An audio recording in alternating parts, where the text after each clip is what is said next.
How you doing? This is John, and welcome to John's Long Box. Today we're doing a very rare video where I am admitting I am totally wrong. This is Secret Wars number 8. I didn't want to do number 9 because I didn't want to spoil the ending. But this is I did Secret Wars the first issue a couple of days ago, and I read the whole series, and I have to say I loved it.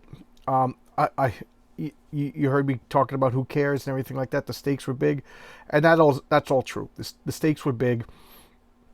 It was super cosmic, beyond creation kind of stuff, but it was a good story. We have Jonathan Hickman, Isaac Ribic, and Ivy Zvorsina. I'm sure I'm pronouncing the names wrong. And this wonderful Alex Ross cover of The Thing punching Galactus. So, let's open it up. Let's check it out. We got Munchkin the night before. Okay, so this is a card game of Munchkin, which I have and enjoy. I know a lot of people don't like Munchkin. I think it serves its purpose as a good introductory game, and it's the Nightmare Before Christmas. So, the multiverse was destroyed. You know, the same premise as DC, the Crisis on Infinite Earth, and then just like the Crisis on Infinite Earth, you had Earth 1 and Earth 2 that were merged, and so now what happened is Doctor Doom used the power. Doctor Strange and the Molecule Man teamed up, and for whatever reason, I still don't understand exactly how, got the Beyonders ability through Owen Reese, the Molecule Man. Doctor Strange was first offered it, he refused, and of course Doctor Doom with his ego took the power. So Doctor Doom is God, and what he did was through his will, he created Battle World, which is patchwork of all different Marvel settings and alternate takes of the Earth. And again, I can't stand all these alternate takes. So this story takes place mainly with the Ultimate Universe and the regular Marvel Universe. And we have Doctor Doom is all-powerful God. And now, like Mr. Sinister is a baron of his own area. She-Hulk is a baron of her area. And, you know, so all these little fiefdoms, but they're pretty much, how do you say the word, autonomous, but they still have to abide by Doctor Doom's rules. And Doctor Doom takes all the different various multiversal versions of Thor and uses them as his police force. Jessica Jones, Netflix, now streaming. This is a couple of years old. Oh, let's look at the indicia. It was 2015, if I remember correctly. Oh, yeah. Oh, this is US. Oh, so we didn't get to the indicia yet. Okay, so we'll check it out. Art is wonderful. The art is absolutely wonderful. So what happened was Reed Richards, being Reed Richards, saw that the end of the universe was coming, and he made a life raft, and then so we have our Reed Richards, the evil Reed Richards, called the Maker from the Ultimate Universe, and then that's Star-Lord. I don't know. The MC Universe just made a joke out of Star-Lord. And so they changed Star-Lord's super serious personality to match Chris Pratt, and they give him a horrible costume. And here he is chomping on a toothpick, and they're flying the ship. So Doctor Doom in this world, of course, is the egomaniac. He took everything for Reed Richards. He's God. So his wife is Sue Storm, and Franklin and Valeria are his children. Doctor Strange is his sheriff, and all the Thors are his police force. So here, yeah, 2016. So okay, so there we go, 2016, and this is the latest Marvel comic I've ever read. Well, number 9 is Agent Carter. I think she's a pretty woman. So pretty. And anyway, Guardians of the Galaxy cartoon. I've never seen that. So here I have the Maestro version of the Hulk. And where was Ben Grimm? Ben Grimm was trapped as a giant form. And I think that's kind of brilliant. Because Doctor Doom has the power of God.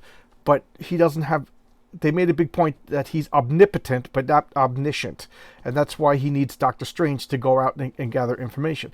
Doctor Strange has been...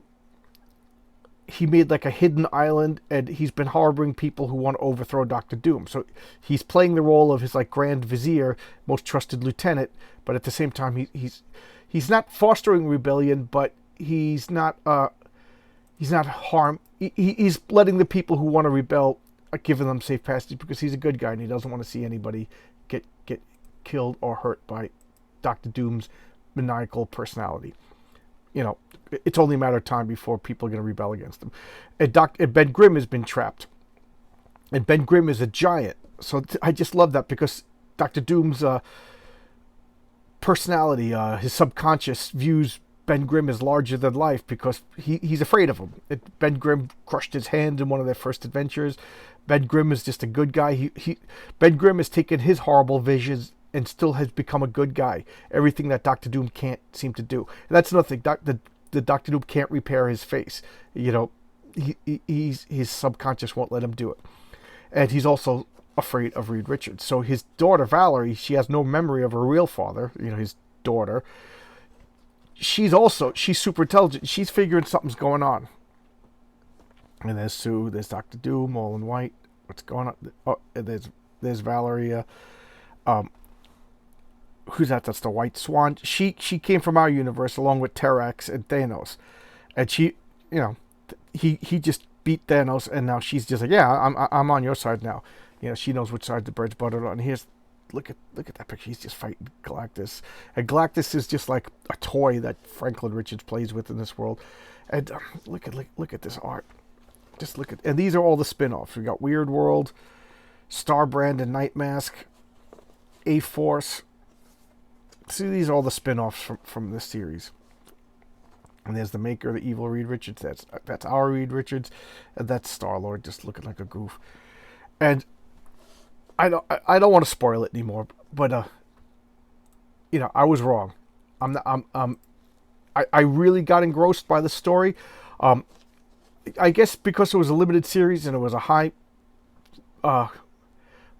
market, you know, event. They editorial like got Jonathan Hickman to give him an outline, submit an outline, and keep to it because it's full on fleshed out story.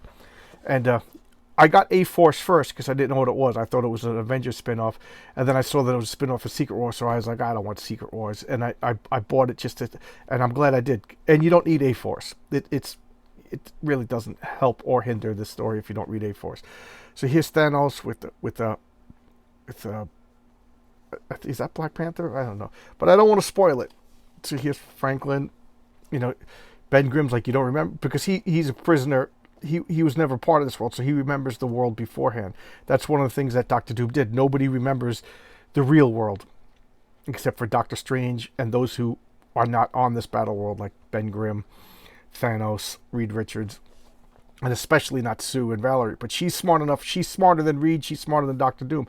So she's figuring out something's not right. And here's Star-Lord fixing the ship.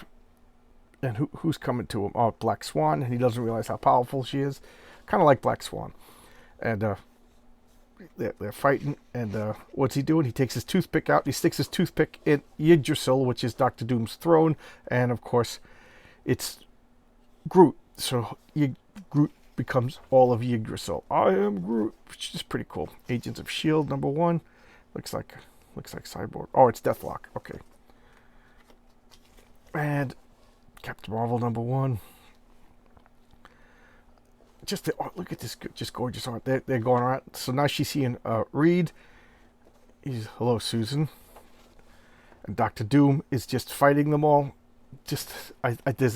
I'm gonna spoil something. I'm sorry, guys. I'm gonna spoil it. I'm giving you a heads up. So Thanos is like, enough, and he challenges Doom. He's like, I love this. Do you wish to be a Baron of the Waste? Very well. I permit you to keep the hordes if you could keep the faith. He goes, you offer me a gift, me? You forget I was a god once, as well as the Infinity Gauntlet gave me that power.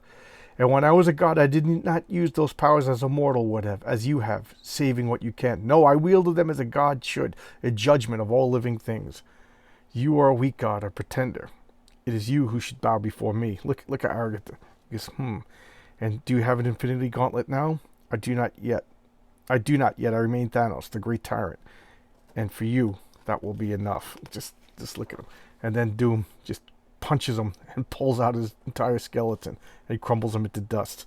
And Annihilus, he's like, okay, Annihilus, you're gonna go and you're gonna attack all the heroes. And he's like, oh, of course. You know, everybody just turns sides when he sees what he does to Thanos. And he has Groot smashing stuff, the Hulk, Captain Marvel, you know, and then outside, because it's 2015 and Walking Dead was a big thing.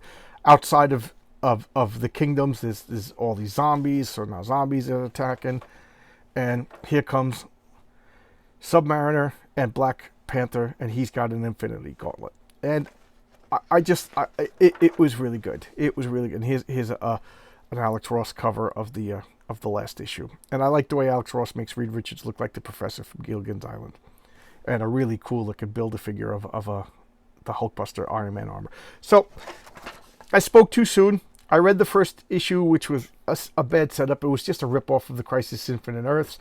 Been there, done that. But then the ensuing 8 issues of the actual story, and they didn't have to call it Secret Wars. You know, they could have called it like God Doom or something like that, or you know, they already did Emperor Doom, but they could have done something like that. And it was good. It's a really good story, and then I don't want to spoil it, but it finishes the Fantastic Four story that I didn't know what happened to the Fantastic Four. I kind of noped out, so it gave me closure of what was happening with the Fantastic Four. Because if you remember, Marvel canceled the Fantastic Four because they didn't want to promote Sony movies. You know, it's kind of crummy the way business is, but I understand the business decision. So they didn't want to publish Fantastic Four comics as propaganda or pamphlets or promotion for a rival studio's superhero films when they were making their own. You know, I understand it. And now that they got the Fantastic Four back, they're putting Fantastic Four comics out again. So this is kind of it tells you what happened at the end of the classic Fantastic Four run. So that was good closure for me. So, you know, didn't like the first issue, and I grew to really like it. So, you know, and I paid $10 for it on a bid from eBay. So, you know, win-win all around. Good series. I enjoyed it.